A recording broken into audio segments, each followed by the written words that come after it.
Em 1813, John Dalton, acreditando nas leis de conservação de massa e da composição definida, propôs uma teoria que explicava essas e outras generalizações químicas.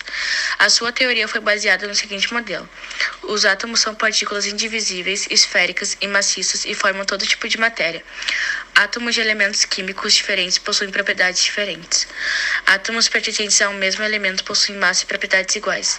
Nas reações químicas, os átomos não sofrem alteração em sua estrutura. A massa total de um material é igual à soma das massas dos átomos dos elementos que o constituem.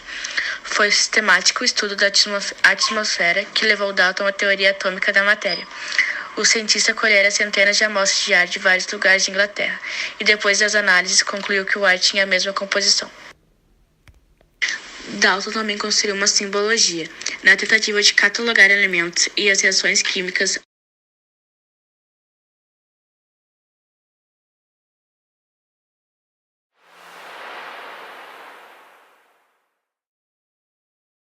Em 1898, foi proposto pelo físico inglês Joseph John Thomson o modelo atômico de Thomson, ficando conhecido como o modelo pudim de ameixa ou pudim com passas.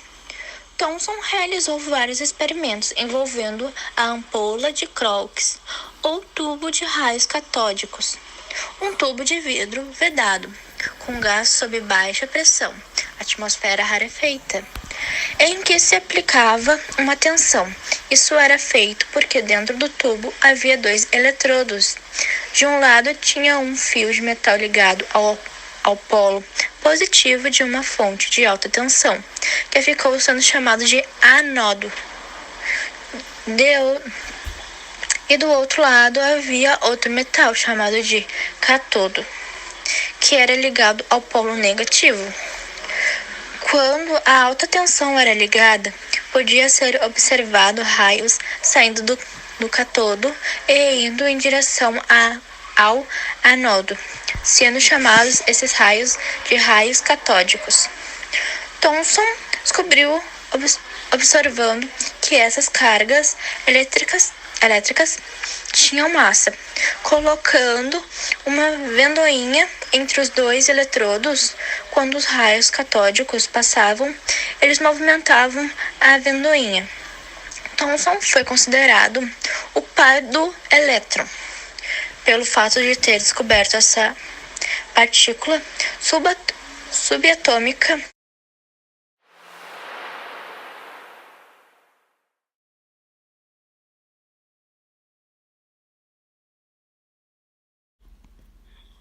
Modelo atômico de Ernest Rutherford. Ernest Rutherford, nascido na Nova Zelândia, viveu de 1871 a 1937, foi um dos grandes cientistas que a ciência teve, ao ponto de ter recebido o Prêmio Nobel de Física em 1908 pelas investigações sobre a desintegração dos elementos químicos das substâncias radioativas. Pioneiro da radioatividade, descobriu e definiu as 3 partículas alfa, beta e gama. Também trabalhou com Marie Curie.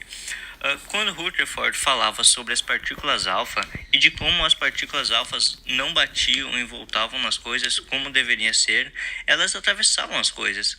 Aí ele se perguntava como que um átomo pode ser maciço se a partícula alfa, que é uma partícula com massa positiva, atravessa as coisas, questionando-se pelo modelo atômico de Thomson, que poderia estar errado.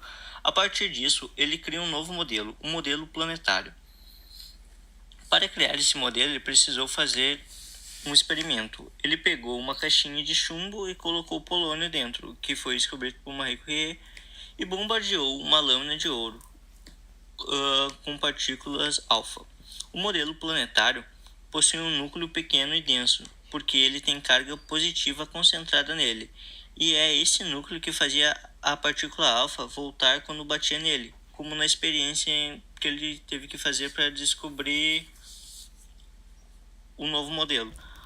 O restante todo do átomo é um grande vazio. Para calcular, ele teve que calcular a quantidade de partículas que batiam no extremo do sulfato de zinco, que era a esfera a qual ele estava fazendo o experimento, e a quantidade de partículas que voltavam. Com isso, conseguiu concluir uma proporção para obter o tamanho. O imenso vazio do átomo é chamado de eletrosfera, que é onde os elétrons circulam. Esse modelo ainda tinha algumas lacunas a serem preenchidas, tais quais seriam preenchidas por seu aluno Bohr, que... O modelo do físico dinamarquês Niels Bohr tentava dar continuidade ao trabalho feito por Rutherford. Para explicar os erros do modelo anterior, Bohr sugeriu que o átomo possui energia quantizada. Cada elétron só pode ter determinada quantidade de energia, por isso ele é quantizada. O modelo de Bohr representa os níveis de energia. Cada elétron possui a sua energia. É comparado às órbitas dos planetas do Sistema Solar, onde cada elétron possui a sua própria órbita e com quantidades de energia já determinadas. As leis da física clássica não se enquadram neste modelo. Quando um elétron salta de um nível menor para um nível mais elevado, ele absorve energia, e quando ele retorna para um nível menor, o elétron emite uma radiação em forma de luz. Bohr organizou os elétrons em camadas ou níveis de energia. Cada camada possui um nome e deve ter um número máximo de elétrons. Existem 7 camadas ou níveis de energia ao redor do núcleo, K, L, M, N.